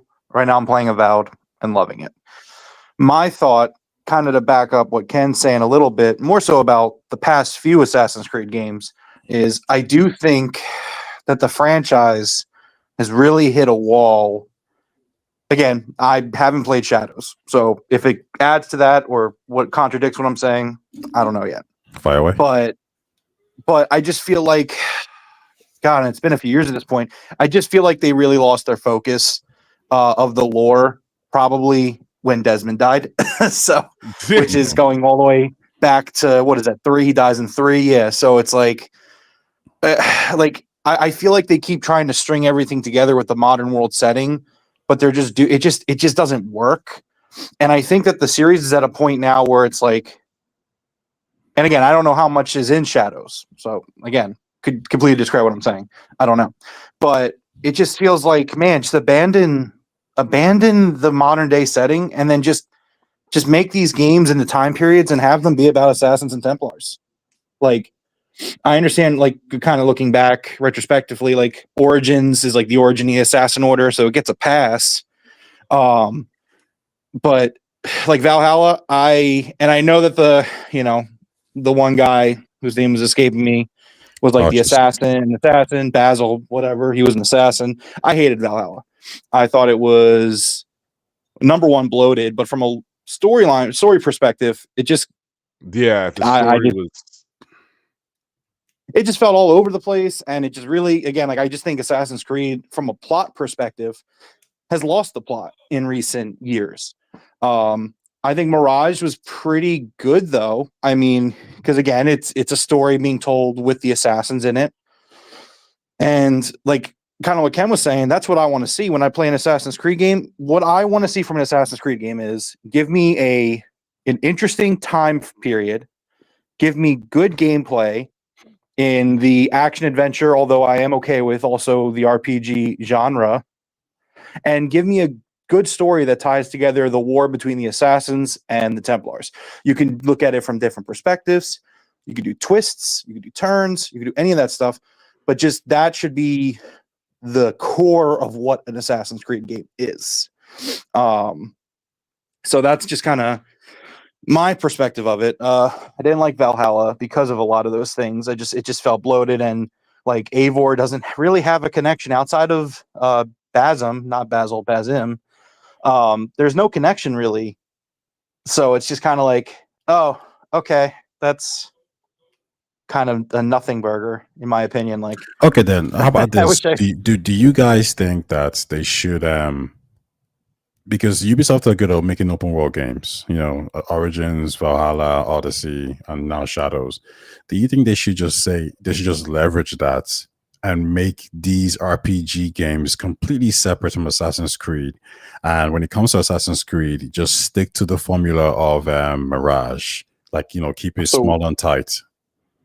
So I don't think you need to. I would look at the end of the day, I prefer the Assassin's Creed formula, the original Assassin's Creed formula. Like I would much rather this be an action adventure style game with stealth mechanics, parkour mechanics, and skill tree mechanics make sense, I think, in an Assassin's Creed game. I mean, whether it be via equipment or whatever. But I'm also honestly like, outside of the bloatedness of these Assassin's Creed RPGs, I don't necessarily mind them from a gameplay perspective. I just think that what I would do with the series, if I was like, the head of Ubisoft, I would take a page out of, say, like the Legend of Zelda playbook, where it's like, hey, guess what? Like, Nintendo is actively developing 3D Zelda games. But you know what? There's also people that like 2D Zelda games. So then they also have a team tinkering away with 2D Zelda games. Like, if you have like Ubisoft, you need the wins. Like, just make everybody happy. Like, you already have 7 studios working on these Assassin's Creed games at all times. Just make one of each. And like, maybe that's too simplistic of a mindset. Maybe like there's business or like logistic reasons why it can't be done. I don't think there are any good reasons. I would honestly I really found it refreshing to play Mirage, which was a smaller, more traditional Assassin's Creed experience. If I recall, I was in and out in like 30 to 40 hours and 100% of the game. Like, I got all the achievements and everything within like 40 hours. And that was great. So like when Shadows comes around, and it's what I'm assuming it's going to be a giant RPG like all the other ones, based off what I've seen and what I'm expecting, like that's more digestible for me as someone who just likes both types of games. So that's what I would do. I would make both. I would have the team that made Mirage. I'd be like, okay, you guys are the OG formula, however you want to like classify it. You're the OG games guys. Like, you make the games that are like actually play like the Assassin's Creed games. And then like the RPGs, if you're, you can take a more lax approach in terms of like, oh, okay, well, Eivor wasn't an assassin. Like, okay, like, I don't like it that much, but at least at the same time, you're putting out lore and content over the years that like that person's an assassin. I mean, because Odyssey, they weren't an assassin, and then Valhalla, they weren't an assassin. So yeah, at this pretty point, much like the further back they went, you just kind of lost the assassin part of it. But that is a approach that they seem to be doing. Ken, does that seem to fit more of what you would want? Oh, removing the assassins? Well, like making the Mirage ones more Assassin's Creed focus and keeping the other ones more open world. And it's not really an Assassin's Creed game; it's just an RPG open world game. I would settle for that. I would definitely settle for that. I just think I do like the open world elements to it, like just traveling around, collecting the checkpoints. I do like that.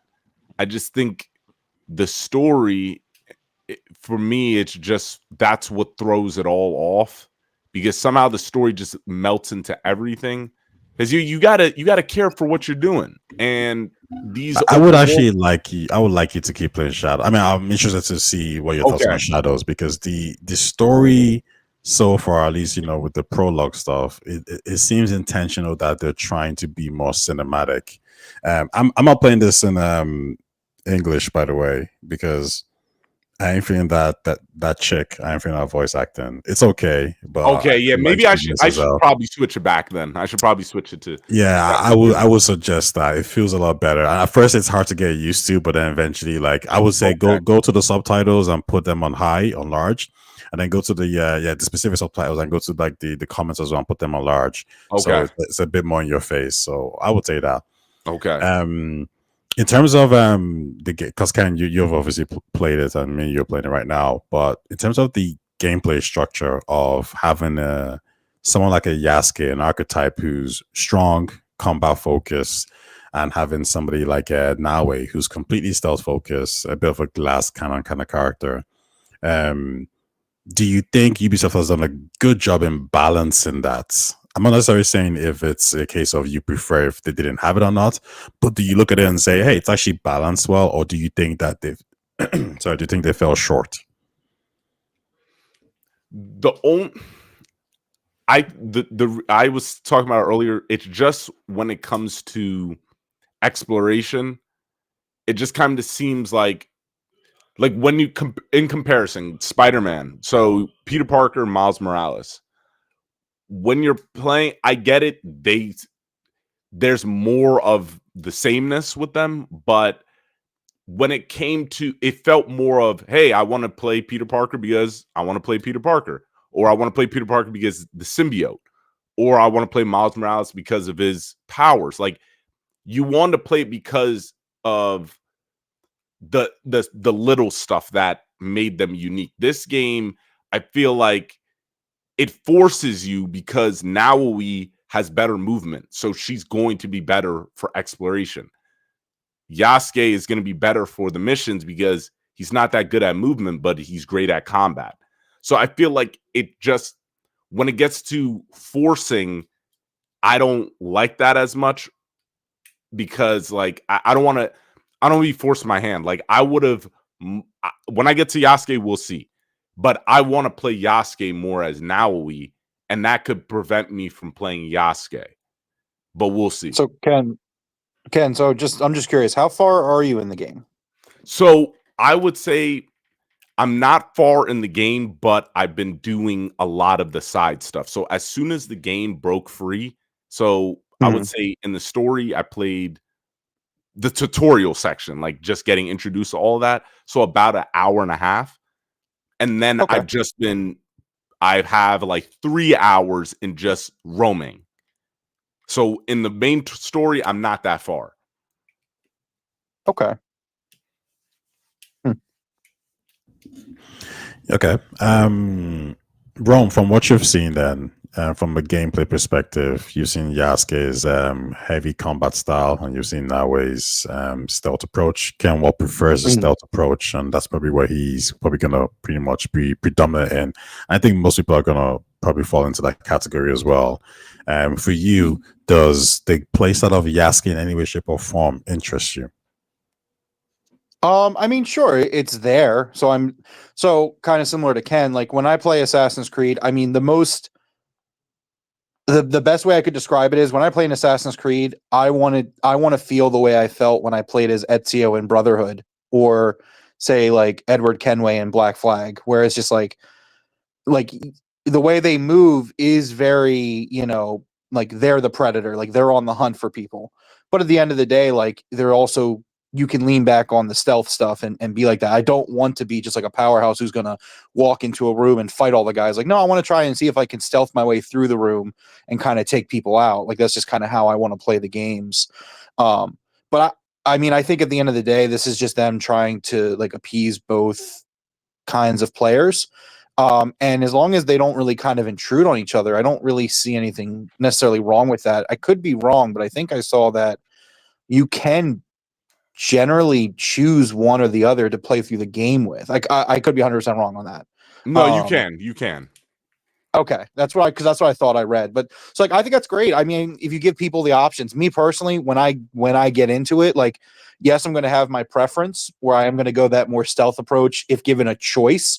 But like I'm definitely going to go through all the side content or like whatever content is exclusive to both characters. Like that's something that I'm definitely going to be a part of. Yes. Okay. I think that's a very the answer seems very standard because it kind of feels like something I would say as well, and kind of alluded to that too as well. But Ashos, how about you? Are you interested in playing as Yasuke, maybe 10%, 15%, maybe the majority, or are you primarily going to focus on Naoi as your primarily archetype character? I think it's one of those things that would sort of depend on once I play the game and I see how each of them play and which one I prefer. I think that's the thing that you need to experience the game to sort of have an opinion on. But what I would have done differently is, again, not to have this sort of disconnect between the two characters, is I would have introduced Yasuke's like sort of like fighting style, maybe through like a backstory where you play as Naoi's father, who happens to be a samurai or whatever, and then maybe that intro section you get to experience that sort of like hard hitting fighting, sort of like direct samurai approach. But because he's probably not going to be as big as Yasuke, maybe he's got a little bit more movement. That way, you give the the player something to sort of like, or a sample of what to expect, so it's not such a big disconnect once you have to play as Yasuke. And then maybe later on you sort of like also ease in that whole thing of like, well, you can play as either a shinobi or you can play as a samurai, and then but you ease into it. You don't just make it as jarring as like, now you can do this, or yeah. So I think nuance is important. But for me personally, I think I will only be able to make that distinction once I play the game. I would say I think Ubisoft has done a really good job at actually balancing it out pretty well. Now, when it comes to exploration, as Ken said, it's probably going to be a bit boring. It's not going to be great, and that's true. I think most commentators have said that. Yaskis that doesn't lean well into the Assassin's Creed formula. But what I will say is the at the start of the game you play as Yasuke, and it's pretty standard. It's not really it's not difficult. You're not doing any running or jumping. It's just he's in a battle, so you just hit the button and that's it. Everyone pretty much dies easy enough, and they teach you how to run through walls. So it's pretty standard stuff. And then you switch to Nawe, and for predominantly probably 5, 6, 7 hours, 8 hours, depending on what you're doing, you're playing as Nawe. Now, when you switch back to Yasuke, I don't know how that's going to feel. Is it going to be jarring? I'm not too sure. But I'll be sure to let you guys know on that. What I do think what Yasuke represents is Ubisoft's future when it comes to Assassin's Creed Invictus. I believe that's the name of the Assassin's Creed multiplayer game. I can't remember the name of the one that had a multiplayer again. It just eludes me right now. Oshas, what's the name of it? It was the one with the multiplayer gameplay. Like the past Assassin's Creed game? Yeah. That was Brotherhood. Brotherhood and 3 had multiplayer. Yeah. So one of my friends, she lives in the States now, and she used to play in a competitive tournament in all these games, and Ubisoft used to sponsor her team. So there's a multiplayer group out there, and I think Ubisoft, but we know that Ubisoft is looking to bring that back. So it's going to be something similar to that, except I think they want to expand on that. They probably want a versus-like mode, and they probably want a co-op or horde-like mode. And in order for a multiplayer game to really take off, you need various different archetypes. In the same way you have Street Fighter, you have Ryu, you have Zangief, even For Honor, for example, you have Shugoku, and you have Peacekeeper. Yasuke represents that multiplayer element, and we also know that there's a rumored co-op expansion coming to Shadows. Now, is that going to be 2-player, 3-player, 4-player? It's probably going to be 2 players, but you can probably play as Nawe and probably a different archetype like Yasuke, or probably someone similar to Nawe again. And I think that's going to give the game some kind of legs. I haven't unlocked all the characters yet in the game, but these characters seem to have moves and abilities to fight. And I think those characters will also be featured in the update or the multiplayer game. So you can't have an Assassin's Creed game where you have all these assassins who are played the exact same way because they're all assassins. It's not going to work. You need differentiation, and Yasuke represents that. That's really why I think he's also here in the game and why he's so different. And I think it works. If Ubisoft had released the co-op version day one, I think you would have had a situation where people would have understood a bit more like, okay, I'm playing as Nawe, sneaking in, and my homie over there, he's brute forcing, and he's distracting them while I sneak into the building. Okay, I get it. That makes sense to me. Or even from a versus mode perspective, you could have a situation where it's, well, how many people can we kill in one go? So I'm a stealth, and you're gonna go brute force. How many kills on the board? So I think that there's a lot of opportunity here. And obviously you can say like, well, this is just me, hyping Ubisoft's multiplayer Assassin's Creed up. But I think the layout is here. I would be shocked if they had a multiplayer Assassin's Creed game and it was just all assassins doing the exact same thing. I don't think that's what people want. I think people like the diverse nature of multiplayer games. So that's why I really see Yasuke fit into all of this, or at least as this archetype as a template for the future of Assassin's Creed. Sorry for the rant. I mean, so as someone who's played the old Assassin's Creed multiplayers, I get what you're saying. I don't know if an asymmetric multiplayer is what I'm looking for from an Assassin's Creed multiplayer game. I mean, maybe, Because I think that's what you're kind of implying. You want there to be the two different gameplay styles that are in Shadows as kind of like opposing multiplayer sides. I don't know. I mean, again, like I've played Brotherhood and it was Revelations on 3. Brotherhood and Revelations had multiplayer modes.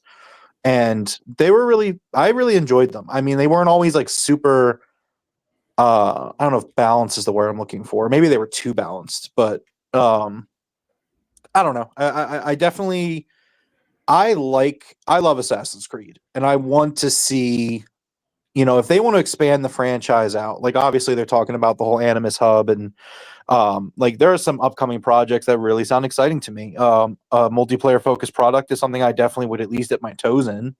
Hex sounds really good. Like I'm okay with them experimenting. Like I think that is the signs of a strong and healthy franchise where you're able to do that. I mean, when a franchise is able to, like, hey, we're just going to make this kind of game.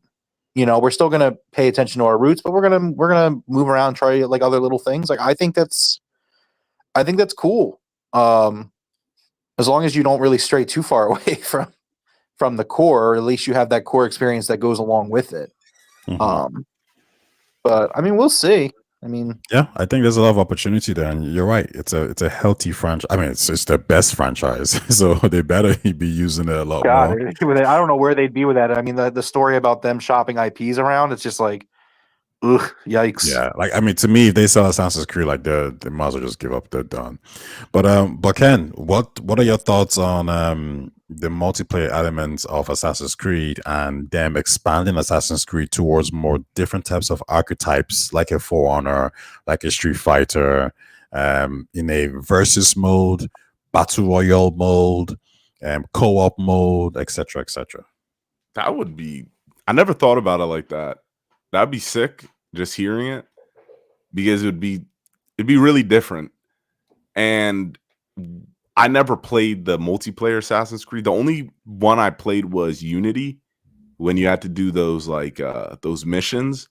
But other than that, that was the only time they did the only time I played their multiplayer. I would like that. I don't have a problem with them experimenting. It's just I feel like the execution, how are they going to actually draw people from the single player to the multiplayer? Because I feel like it's just two different kinds of gamers. I don't know how that's going to work out. So that's the only thing I'm skeptical about. But that would be sick. That would be sick, especially that For Honor style, because people slept on For Honor. For Honor was a pretty good game. Yeah. Man, I'm thinking about it like, like horde mode, Yeah. You and your friends are in a like a castle location, and you can probably set traps and things like that. And then the enemy breaks in, and Naue goes around sneaking, taking out enemies here and there. And Yasuke is doing his, heavy beatdown, but then he also goes hiding here and there. Yasuke is in the open, and he's getting swarmed, and then now he throws a smoke bomb, and then that allows Yasuke to like escape. There's a lot of opportunity with that multiplayer, but I think you're right with that statement. The execution is important. Can Ubisoft execute? Because for me, Valhalla was a good game. The execution was just so all over the place in that game. Yeah. As you guys would know, Bloat was in the game.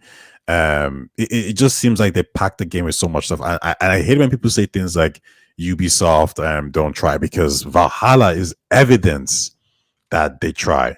Yeah. Valhalla has so much content in that game, and it's insane how much they put in there, how much effort they put in. It's just they need to fine tune. They need to manage. But then I guess we'll go to the last question. Because I know you said you had to bounce off soon. Where do you see, not even Assassin's Creed, but what do you think happens to Ubisoft? So we know a few things has occurred. Number one, we know they were shopping their IPs around to sell off.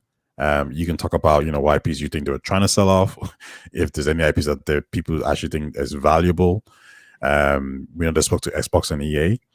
And number two, we know that there's a chance that they were looking to create a new subsidiary. and that subsidiary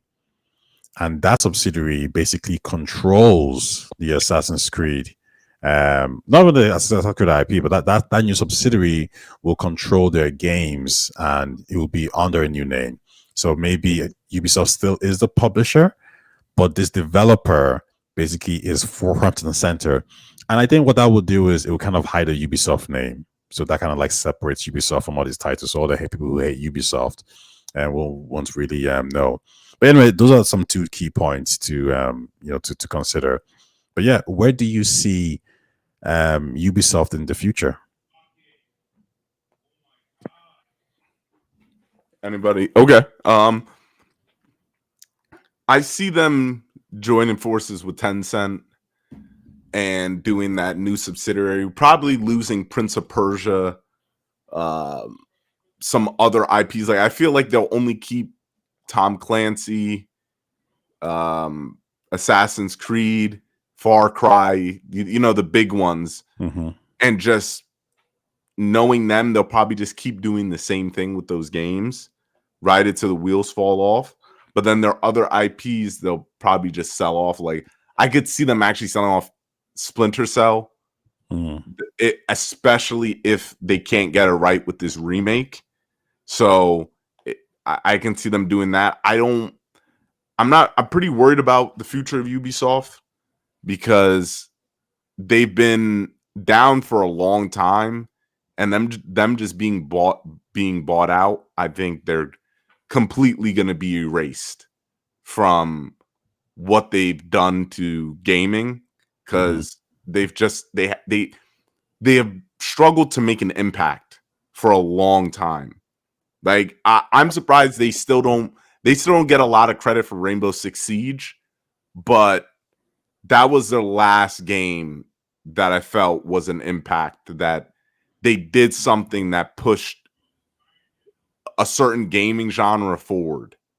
So okay, so basically not so bright, but when you say Yeah. Tencent being purchased, do you mean that Tencent will control them, or do you think Ubisoft control them, and my Tencent bad. Control them.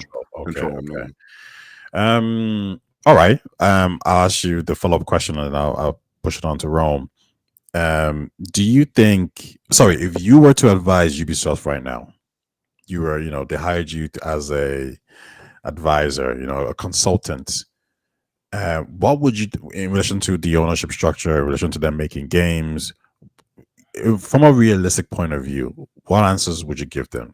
Would you tell them to sell off to Tencent? Would you tell them to down scope and just focus on Assassin's Creed and drop all the other games? Or would you tell them to, start leasing their games out, their IPs out? So in the same way how Bandai Namco, in the same way how Warner Brothers wants to start saying, okay, you guys, you wanna use one of our DC IPs, who wants to bid? And here you go. Here's Assassin's Creed this, or here's Tom Clancy Siege, Ghost Recon, whatever it is. Like, what are your overall thoughts? What do you think is the best path forward? I would say first reboot Assassin's Creed. Reboot it actually in a big way. Easier said than done, but find the right people that know what they're doing with the franchise and just tell them, all right, let's reboot it and throw me your ideas. Definitely license your games. So Splinter Cell, I feel like a lot of people would want to try a spy game out, especially with Splinter Cell. People remember it fondly. So I think that would be a good choice for some game developers. So license out your games. Prince of Persia, that's another one. But definitely scale back the games. I feel like all their Far Cry, scale back the games. And at first, again, make it more story. Make the narrative improve. The narrative needs to improve so that people want to follow this thing. You guys have a universe, but you don't really use the universe. Like Assassin's Creed. Why haven't we gotten an Assassin's Creed with I'm two assassins in it, meaning that one new one and a previous one? You know what I mean? Like, why haven't we gotten like a quest with that? It doesn't really make sense to this day. So just utilize, just just increase your strengths. Increase your strengths. Okay. Rome, first question. Where do you think Ubisoft is headed?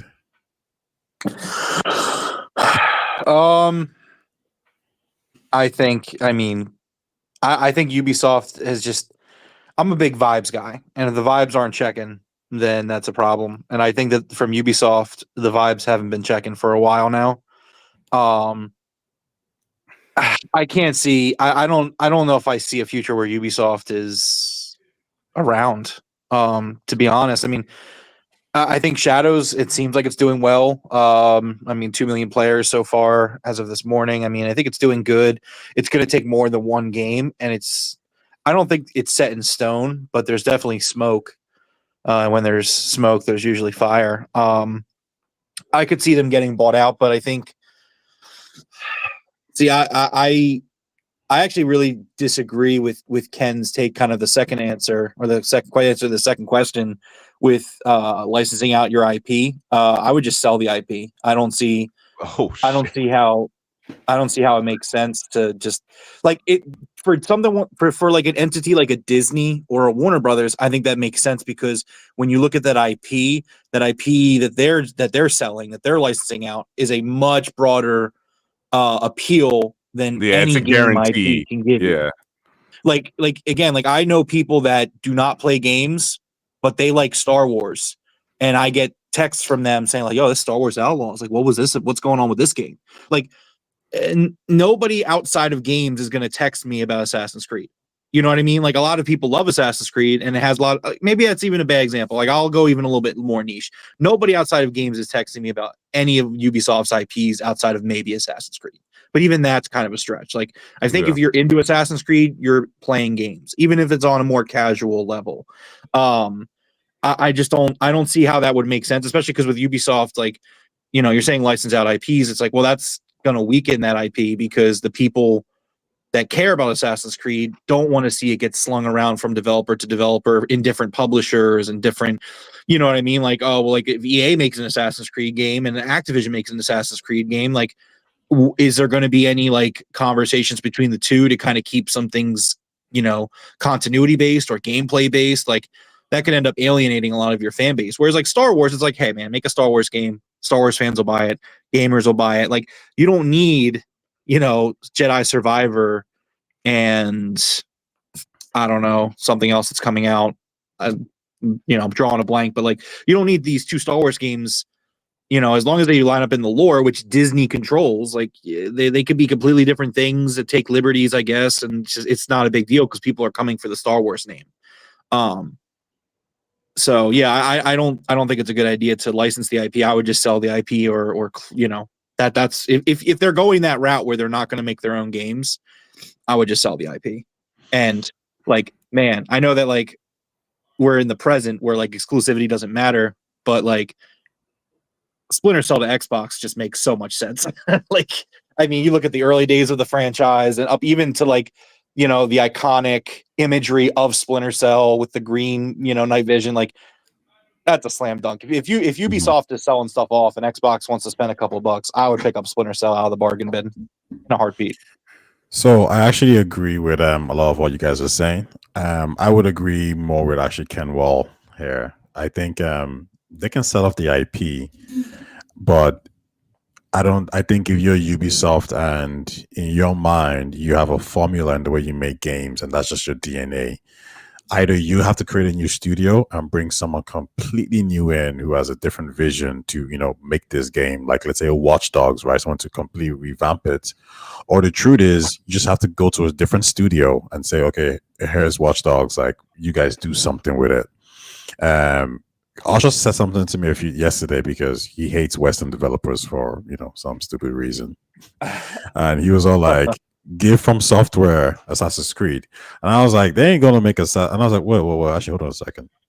I mean, they won't do it, but can From Software make an Assassin's Creed game good? Like, I mean, they can do the gameplay and some other sneaky parts, probably, yeah. And they can create a world and maybe the actual RPG, like story elements, can be given to somebody else to do. And I was thinking that can actually work. That's why I think the leasing idea is not the worst thing ever. If there's a studio out there, I don't mean a publisher, just a studio out there, a small studio. It could be that studio that's working with PlayStation now, the one that's working with Xbox as well, the one who worked with Square Enix, or it could be Eidos Montreal, it could be Crystal Dynamics. We know, for example, that Toys for Bob is separated from Xbox, but guess what? They're making, a Spyro game, as we've seen. Ubisoft is big enough to tell any. I mean, they don't have a lot of IPs as much as Xbox, right? But they have enough to say, hey, Call of Juarez is similar to maybe a open world gunslinging shooting game. Who are the guys who made that game, that shooting game where you can fly around? I think they're making a game for Xbox right now as well. Where you can fly around. They're making a game for Xbox, and I think it's the game not Concord, that the one with the drug name. Oh man, I know what you're talking about. I'm drawing a complete blank. Yes, it's on the tip of my tongue. I know it's right. I know exactly the game you're talking Yeah. about. Hold on, the game you could fly. Well, No, you're talking about the game from the developer of Just Cause. Just But I Cause. Yeah, forget- I forget what the game's called. Contraband. Contraband, yeah, Contraband. exactly. So That's maybe what it Call of Juarez, you tell the guys who make Contraband, Just Cause, hey, try this game out. Maybe you look at Watch Dogs and you think Watch Dogs is so similar. You look at the other game that they have, the spy game. No, not the spy game. The one with the telephone where you can hack into things. I'm Watch trying to Dogs? black another Watch Dogs. Yeah, all these games. Yeah, you probably find a developer who's willing to take up these IPs, and the key thing here is that they're going to be so different, and it's going to be a reboot. Because can Ubisoft do a reboot themselves? They can't really. I feel like they have a way of making games, so they need someone different and new. And once you get those developers to make it, the risk is probably shared, right? So the developers put their money up, Ubisoft puts their money up from a publisher perspective, and if it works, it works. If it doesn't work, well, you don't need to fire people, or because you don't own that studio. It is what it is. Do this Sony approach, what they did with Spider-Man, for example, with Insomniac, or what they even did with the guys who made Returnal. I think that might be a way forward for them. So those are my thoughts on it. Yeah. I mean, I disagree. I just think, and again, I think it's just our perspectives, because obviously you're looking at it from the perspective of, well, if the game's bad, they don't have to lay anybody off. So from a business perspective, it's great. And yeah, that's true. Obviously, I don't want to see people lose jobs. But I would rather there be some sort of, again, to me, a gaming IP and a pop culture IP are two different things. I don't see a benefit in there being a lack of focus for a gaming IP, like say an Assassin's Creed. I don't know. I just think that at that point you could devalue it. And You don't think it has enough cachet? I mean, maybe that's a toss up for an Assassin's Creed. I think it's a toss up. I mean, it's definitely one of the biggest gaming IPs out there that brings in a casual audience. That's definitely true. But I mean, again, people will buy a Star Wars game just because it's Star Wars. If a bad Star Wars game comes out, which it has, it's just okay, well, the next Star Wars game will be a completely different thing from someone else, and that can survive that kind of, I don't know if mismessage or misplanning is the word, lack of planning, lack of focus, lack of vision, maybe. But see, I agree with you that the IP isn't Ubisoft's IPs are not as big. I'm kind of more focusing on even something that Sony would do. Sorry, let me never say Sony. Bandai Namco. They're very good at publishing games. Bandai Namco publishes the Souls-like games. They published Elden Ring. They published the Dark Souls games, and I think Activision Blizzard published Sekiro. And obviously, Bandai Namco, they struck gold when they published Elden Ring, right? And apparently now Sony wants to be publishing their games for them. I don't know if Sony's going to publish that, even though it's going to be multi-platform. But I think that might be an approach Ubisoft might need to take with their games. I'm just specifically saying that because I don't know if they have the resources anymore, the teams to actually make multiple games. They're still going to Ubisoft's still going to keep Far Cry. They're still going to keep Assassin's Creed. But something like a Prince of Persia, you don't want to make it anymore. Can you not find a 2D studio? Maybe the guys who made Metro Prime Dread, I think was a studio in the UK that helped out with that. can they not take Metro Prime? Sorry, not Metro Prime. Can they not take Prince of Persia and say, okay, well, we'll make it because we have experience making 2D side scroller games. Like, there you go, boom. And I think if you start to look at these studios rather than do it in house, you save a lot more money and you mitigate a lot more risk. That's kind of my approach with it, as opposed to like the big franchises, because it's probably pretty clear that Prince of Persia: Lost Crown didn't do the job for them. I think that's because Ubisoft just isn't managed properly. I think they probably had too many people working on that game. I don't think they know how to do these things right. But another studio that is trying to survive, they probably do know how to do it right. Yeah, like I think Maybe. I just think Prince of Persia, Splinter Cell, they didn't. I still feel like gamers got a fond memory of those games, and depending on the studio that takes it, I think it could work. I think it could work, and I think it would be beneficial for Ubisoft. I don't think selling it would just. I think selling it would just be a quick buck, but yeah. All right. Well, okay. I think that's it for today. Listen, guys, thanks for coming through. I'll message Osher separately and give him a thanks. Rome, where can we find you, and when is the next podcast on your channel? Well, you can find us the Game Room podcast, excuse me, where we usually meet every Monday. Ty is furious because Devereaux's canceled the last 2 Mondays. It's not my fault. You can't knock me. I'm ready to go. I'm always ready. I sat down, got home from work, sat down. You guys were doing your thing. I jumped in. I'm always ready to talk games. So no more slander. No slander, Ty. Not my fault. Yeah, but you guys should check out this. Anyone watching this should check out the channel, the Games Room podcast. It's Roman Dev chatting games, chatting about news. Very well done, organized. Now and then a cat pops up, and those cat-like things. Oh yeah, man. It's a good show. Very Nintendo, PlayStation, Xbox. Very neutral focus, but these are Xbox guys. But they give a very reasonable take on the industry. And Ken Wall. The guy who's writing what? I'll say this right now. When I read the intro to your Activision book, I was like, "Oh, okay." he's doing something. All right, I bring out to we got to talk about that. Yeah. I was like, okay, he's doing something here. Ken, you're writing a book? Yeah, I'm getting. I'm trying to write this Activision book. How Xbox bought Activision. Oh shit. The intro was Xbox-like, and then it moved on to Activision, and there are some good lines there. But listen, Ken, apart from the book, which you'll probably drop, I don't know, maybe this year, next year, where can we find you, and what are you up to? You can find me on YouTube and TikTok at Ken Wall. The video's coming very soon. You got any major plans for the channel? Yes, I am going to start streaming, and there's going to be more topics that I'm going to talk about besides gaming. Oh, okay. That's good. You go into politics now? A little bit. I would say more. Yeah, I would say that. I'm talking more social issues. Okay. Social issues. Okay, that's cool. But listen, anyone watching, thank you for coming through, and we'll see you guys next week. Ciao. All right. Peace.